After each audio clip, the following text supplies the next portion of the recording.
Shalom, selamat pagi Bapak Ibu Saudara di dalam Tuhan. Hari ini saya mengajak kita semua untuk mendengarkan renungan harian 4M yang dikeluarkan oleh Sinode GKO bersama saya Pendeta Daniel Sakarias, Gembala Sidang GKO Cibitung. Mari kita berdoa. Dalam nama Bapa, Anak, dan Roh Kudus, kami bersyukur untuk pagi yang baru yang Tuhan berikan kepada kami saat ini. Di kesempatan pagi ini, biarlah firman-Mu ya Tuhan, menjadi alat yang mencerahkan hati dan pikiran kami, sehingga kami hidup seturut dengan kehendak-Mu. Dalam nama Tuhan Yesus Kristus kami berdoa. Amin. Judul renungan hari ini adalah menegakkan dan menghidupi kebenaran. Ayat firman Tuhan diambil dari Matius 21, ayat 26-27, demikian firman Tuhan. Tetapi jikalau kita katakan, dari manusia kita takut kepada orang banyak, sebab semua orang menganggap Yohanes ini nabi. Lalu mereka menjawab Yesus, kami tidak tahu. Dan Yesus pun berkata kepada mereka, jika demikian, aku juga tidak mengatakan kepadamu, dengan kuasa manakah aku melakukan hal-hal itu. Saudara-saudara, mari kita menggali pembacaan kita dengan menjawab beberapa pertanyaan berikut ini. Pertama, mengapa imam-imam kepala serta tua-tua bangsa Yahudi ragu-ragu menjawab pertanyaan Yesus? Jawabnya, karena upaya mereka untuk menjegal dan menyangkal kuasa pelayanan Yesus mengalami benturan, baik terhadap fakta yang ada maupun terhadap para saksi yang ada dan begitu banyak.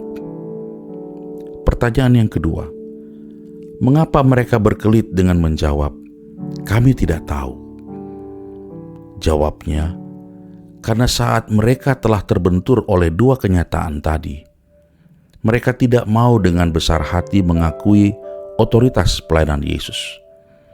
Dengan berkata tidak tahu, maka mereka telah menyelamatkan muka mereka dengan membelokkan kebenaran. Pelajaran apa yang kita dapat dari bacaan kita pagi ini?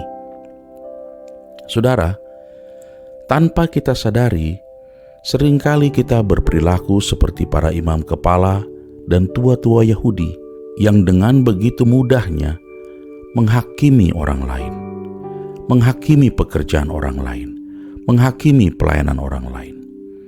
Dan ukuran yang dipakai untuk menilai seringkali tidak didasarkan pada kebenaran, tetapi pada soal suka atau tidak suka. Para imam-imam kepala dan tua-tua Yahudi tidak menilai pelayanan Yesus secara objektif, karena bila itu mereka lakukan, maka mereka pasti akan kehilangan pamor, kehilangan muka. Akibatnya, sikap keras mereka selama ini akan dipertanyakan dan ditertawakan oleh banyak orang. Rasa iri dan merasa tersaingi oleh Yesus membuat mereka tidak bisa melihat keindahan dan kewibawaan pelayanan Yesus. Di mata mereka semua, apa yang dilakukan Yesus selalu salah. Saudara, bila kita tidak menyukai seseorang, apalagi kalau orang itu terlihat begitu mengungguli kita, maka apa saja yang dibuat orang itu selalu terlihat buruk.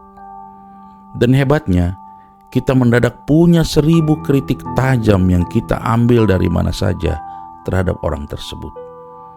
Sehebat apa dan semurni apapun orang itu, akan selalu menjadi buruk di mata kita dan di mulut kita. Para imam-imam kepala dan tua-tua bangsa Yahudi tidak memiliki kemurnian dan ketulusan hati di dalam melayani. Mereka dikuasai oleh gengsi dan ego kelompok mereka sendiri. Sekalipun mereka sadar mereka sudah salah dan jawaban mereka telah terbentur oleh kenyataan yang tidak dapat dibantah, namun mereka masih saja terus berkelit dan menjawab tidak tahu.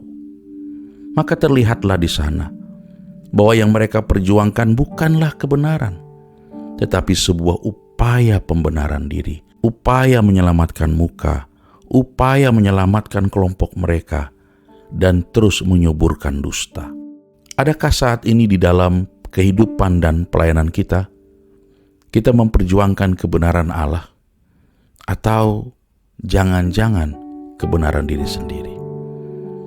Adakah kita hidup menegakkan kebenaran atau meruntuhkan kebenaran dan menggantinya dengan kebenaran palsu? Ada baiknya kita mengingat apa yang dikatakan Rasul Paulus dalam 2 Korintus 3 ayat 18. Karena kami tidak dapat berbuat apa-apa melawan kebenaran. Yang dapat kami perbuat ialah untuk kebenaran. Mari, saudara, kita wujudkan kebenaran itu bukan hanya dalam perkataan dan pengajaran, tetapi juga dalam tindakan. Yang benar bukan hanya niat dan tujuannya, tetapi juga caranya. Dan yang benar itu juga bukan hanya caranya, tetapi juga niat dan tujuannya. Mari kita bagikan firman Tuhan ini kepada orang lain, agar mereka juga bersama-sama kita menegakkan dan menghidupi kebenaran. Kita berdoa. Bapa di surga, terima kasih buat firman Tuhan yang kami dengar hari ini. Firman Tuhan yang bukan saja mengajari kami, tapi juga menegur kami, agar yang benar bukan hanya caranya, tapi juga niat dan tujuannya, baik dalam hidup maupun di dalam pelayanan kami. Tuhan menolong kami, agar kami meneladani Kristus, yang dalam segala hal hidup berorientasi pada kebenaran Allah. Terpujilah nama Tuhan, berkati seluruh aktivitas kami hari ini Bapa, dan dalam berkat-Mu kami bertindak. Terimalah berkat Tuhan, anugerah Tuhan Yesus Kristus, kasih Allah Bapa, dan persekutuan dengan Roh Kudus menyertai memberkati Bapak Ibu Saudara sekalian. Amin. Tuhan memberkati Bapak Ibu Saudara. Shalom.